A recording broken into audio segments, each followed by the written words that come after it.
सुरेंद्र राजपूत जी और बीजेपी लगातार आरोप लगा रही है। संबित पात्रा जी ने भी इस बारे में जिक्र किया है कि दरअसल आपके समय में जो लोकतंत्र था वो भ्रष्टाचार तंत्र था, लेकिन अब बिचौलिए पूरी तरह से दरकिनार कर दिए गए हैं और ये तमाम बातें कांग्रेस पार्टी को रास नहीं आ रही हैं। उसके बाद मैं दोनों मेहमानों के पास जाऊंगी। सुरेंद्र जी, जल्दी से इस पर टिप्पणी आपकी।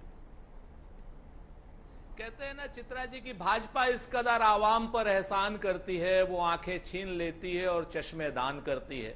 32 रुपए एक्साइज बढ़ा करके 5 रुपए कम कर दिए, बहुत बड़ी वाहवाही कर रहे हैं। दूसरी बात, भ्रष्टाचार तंत्र की बात कर रहे हैं। ये भ्रष्ट लोग जिनका राष्ट्रीय अध्यक्ष 1 लाख रुपए के घूस कांड में पकड़ा गया हो और जिनका मेघालय का प्रदेश उपाध्यक्ष पुरुष और स्त्री वैश्यालय चलाने में पकड़ा गया और आतंकी सामान पकड़ा गया हो, आतंकवादी तो पकड़े जाए भाजपा में, टेररिस्ट पकड़े जाए भाजपा में, वैश्यालय चलाने वाले तो पकड़े जाए भाजपा ने, वहां ईडी का केस कुछ नहीं, वहां भ्रष्टाचार कुछ नहीं। सच्चाई यह है कि अगर भाजपा के आप बेईमानियों के आप उठा लेंगे महाराष्ट्र से लेकर के अटक से लेकर कटक तक, कश्मीर से लेकर कन्याकुमारी तक, तो आपको हैरानी हो जाएगी कि बसते नहीं ट्रक भर करके भारतीय जनता पार्टी को जवाब देना पड़ेगा। अब आप आ जाइए सिर्फ और सिर्फ भ्रष्टाचार तंत्र पर।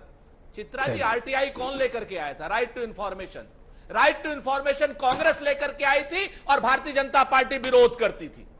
आज की डेट में लोकपाल को इन्होंने पंगु बना के रख दिया है। क्या है लोकपाल में कोई एक शिकायत करने दे रहे हैं? लोकतंत्र को कहीं बंधक बना करके रख दे रहे हैं, कहीं महंगाई पर रहते हैं जिस पर इतना प्रदर्शन किया है 10 सेकंड चाहिए, इतना प्रदर्शन किया है।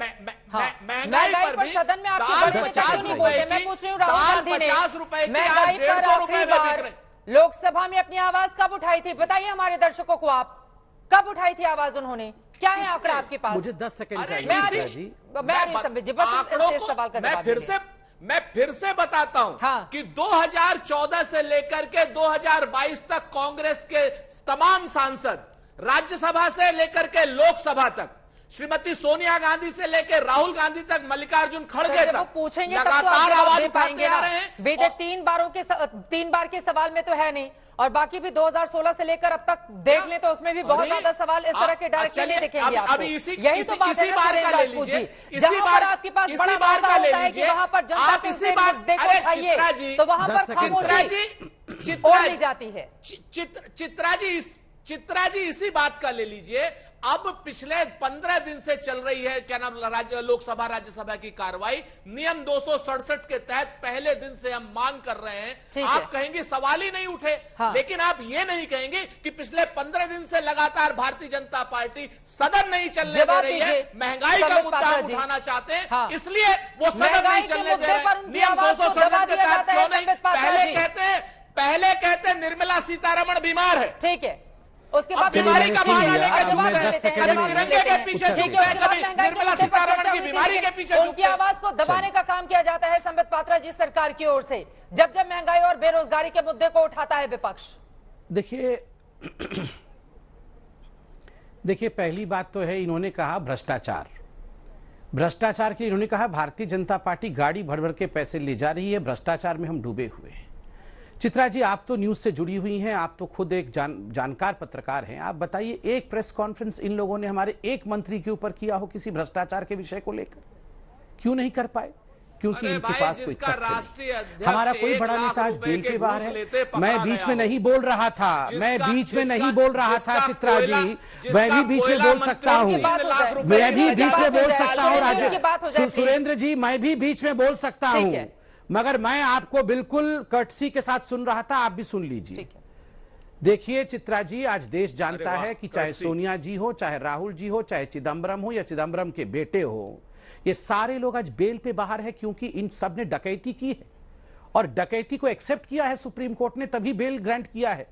ये सब मुचलके पे बाहर हैं, मुचलके नेता हैं ये सब। मुचलके पे बाहर सोनिया गांधी, मुचलके पे बाहर राहुल गांधी, मुचलके पे बाहर चिदम्बरम, मुचलके पे बाहर कीर्ति चिदम्बरम, सारे ये मुचलके नेता। ये फिर मुचलके का नाम सुनते ही उछलने लगते हैं। अरे मुचलके, आप बताइए सोनिया गांधी मुचलके पे बाहर है कि नहीं बताइए? सोनिया गांधी मुचलके पे बाहर है कि नहीं बताइए? आप बताइए ना, क्यों बोलने लगते हैं? ये क्यों बेल पे, ये चिल्लाते क्यों है इस तरह? सोनिया गांधी बेल पे बाहर है कि नहीं मुचलके पे? अरे होम मिनिस्टर के हाथों मत जाओ आप। होम मिनिस्टर क्या चीज है आप भी जानते हैं। अनुच्छेद 370 पिछली बार हटाया था, पिछली बार अनुच्छेद 370 हटाया था, आप लोग तो अपोज कर रहे थे। अरे सुनिए ना अमित शाह, देखिए अमित शाह जी तक तो पहुंचने की कोशिश मत करो, मोदी जी तक पहुंचने की कोशिश मत करो। ये जो हालत आपकी अमित शाह और मोदी जी ने बना रखी है ना कांग्रेस पार्टी की, फिर भी आपको शर्म नहीं आती है।